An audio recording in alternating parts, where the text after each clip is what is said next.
Hello, this is Tom Goodwin and Michelle Ronquillo. We're Positive Vibes Enterprise, and the title today will be Changing Spiritual Perceptions. And you see, we're a new website. We have only 7 people that are Yay, subscribing, but we're glad we do. But the thing is, with trying to get new spiritual ideas out, you don't have a lot of psychic support in this world, so you have to do it basically by word of mouth. Yes.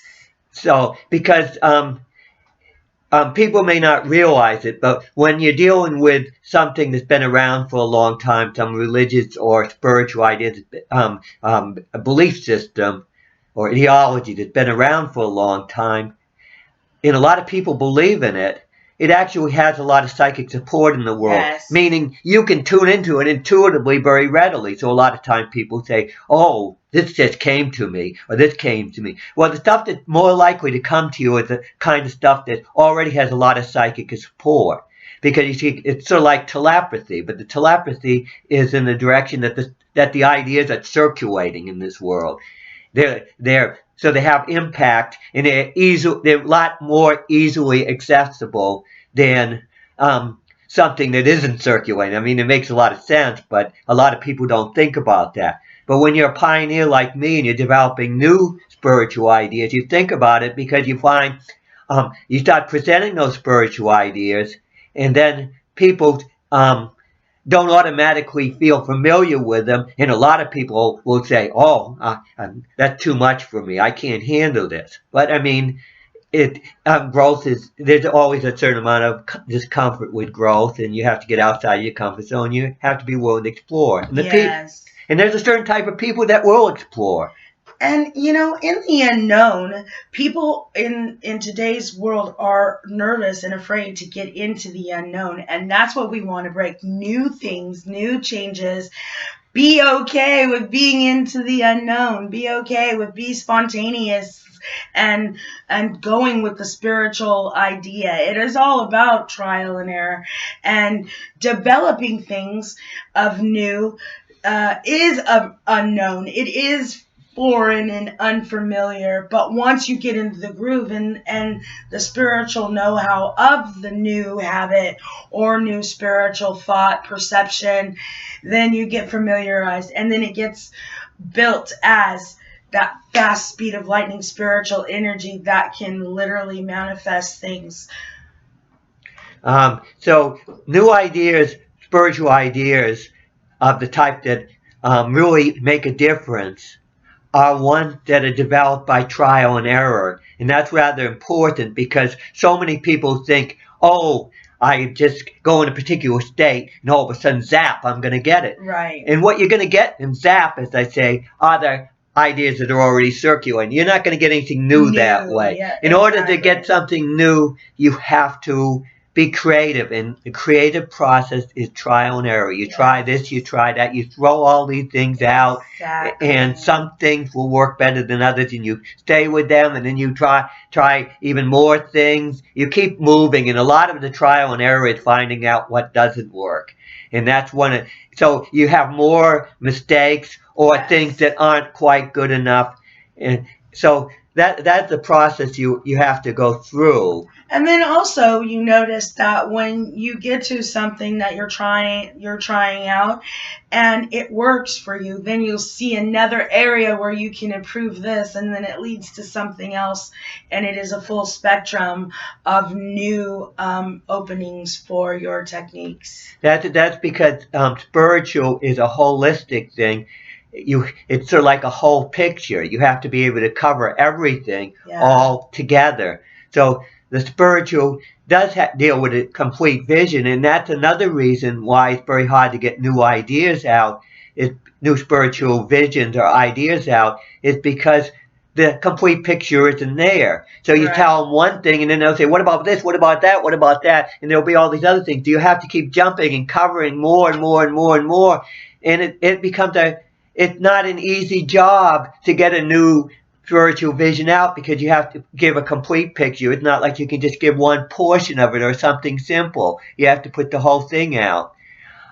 So it takes a certain commitment to do that. And of course, a lot of people, just assume do their commitment with that which has been there before because it's comfortable to stay That with. comfort zone. You got to break through that and get into the unknown, and also the power of belief. It is like a car engine. When you rev it up, you rev. That is how belief works.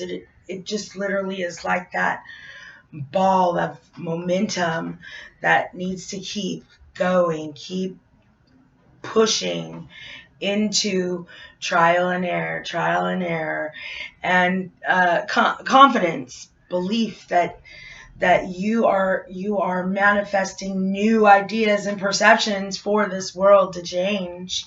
And the motivation that is required, the people, as I say, that will be willing to invest and try out a new vision, a new picture of things, are the people that see that which we have now, that we believe in, that we with the spiritual theories that we're relying on right now, are just not doing enough, that we need something better. Yeah. And there are going to be people that see the need a lot more than others, that feel it a lot more, that experience the side of life that make them aware of the serious problems that exist, and they say, we need a better vision. The visions of the past are just not good enough. We need a better vision. And then they're willing to explore maybe something like what I have and see how it works. Yes, definitely. It works great. And actually, it's important while we're talking on motivation, the collective group of the spiritual energy is felt. Tom's awesome techniques and the spiritual perceptions that I have, literally, they will go forward into the collective group of the spiritual essence of the entity out there in the universe. It's just the collective mind making their own choices of what they can resonate with. Just like, for example, people have symbols. Even this pen, this can have power if you put belief into it, and it can be manifested into whatever you want it to be.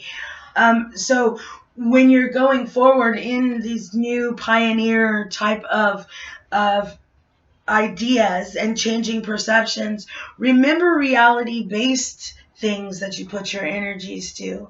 Those things really, really build uniqueness.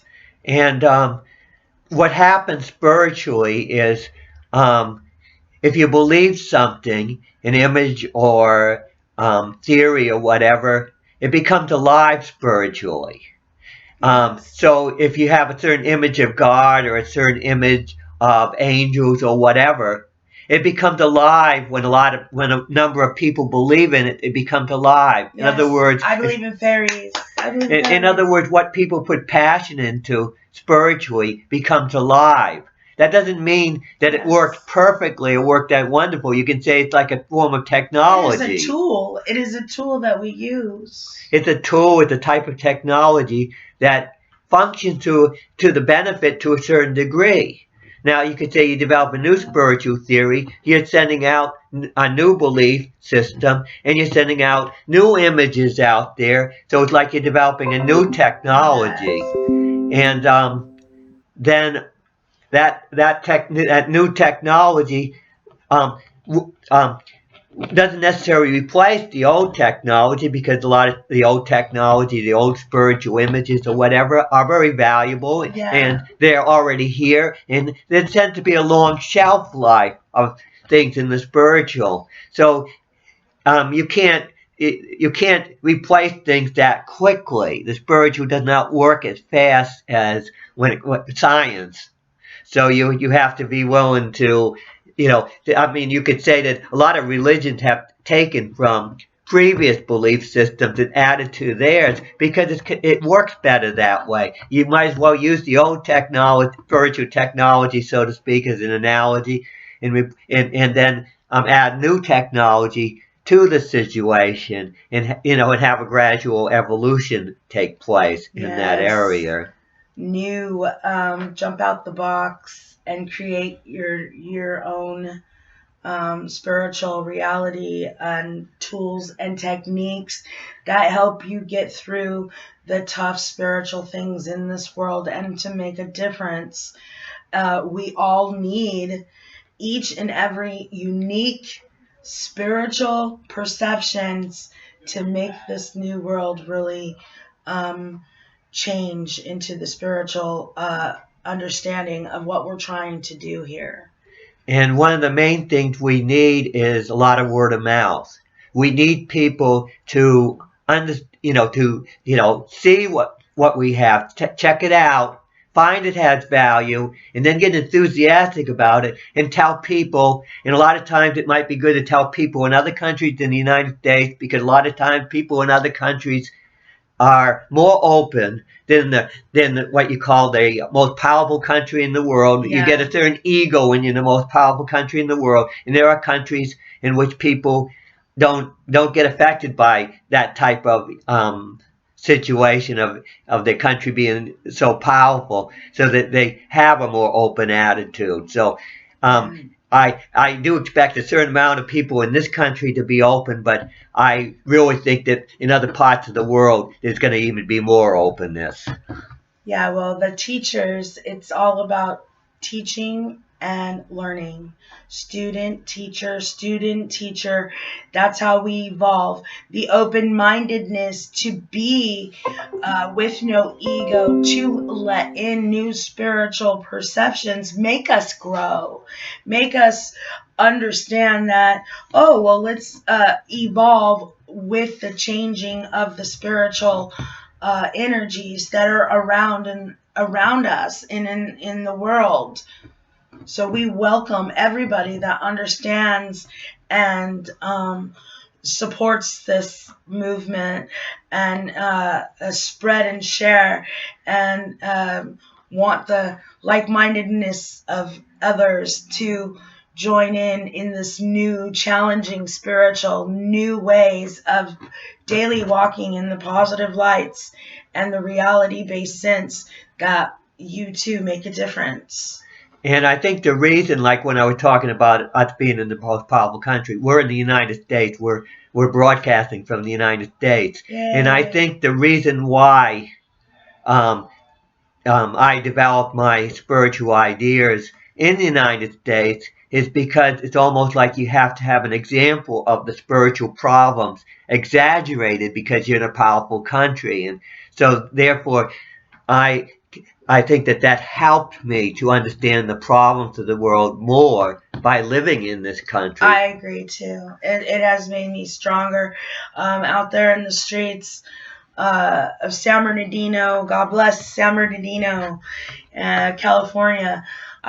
There's so many people that are humble, but they're stuck in cycles of spiritual not understanding how that the powers that they have within themselves can literally lift them out of the streets and give them successes that is, beyond imagination because they create it. Because there are certain opportunities in the United States, but there's also a lot of serious spiritual issues, problems, delusions, and all kinds of things. In other words, the United States is a pretty messed up country, which a lot of the other countries in the world would understand. Yes. And so that it has a lot to do with helping. I think helping us develop the spiritual ideas that we have developed. Yes, for sure. And then going forward, it's also important that the example is there coming from a place that was so backwards and being able to say, hey, you know what, the spiritual pioneer in us is reflecting and showing. We'll be dealing with the issue of empathy in the future. Yes. And I think growing up in a country and facing a lot of the problems of not fitting in a country like this has given us a lot of empathy for all the downtrodden and all the people with serious problems. I think we have covered the subject of changing spiritual perceptions and then in our need for people to spread by word of mouth what we're all Yes, about. please So share. we'll get more subscribers. Yes, definitely. We're looking forward to it. And please leave comments. Leave your thoughts about what you think this new spiritual challenge and of ways of changing and growing that we are presenting to the world. Okay, thank you very much. Thank you.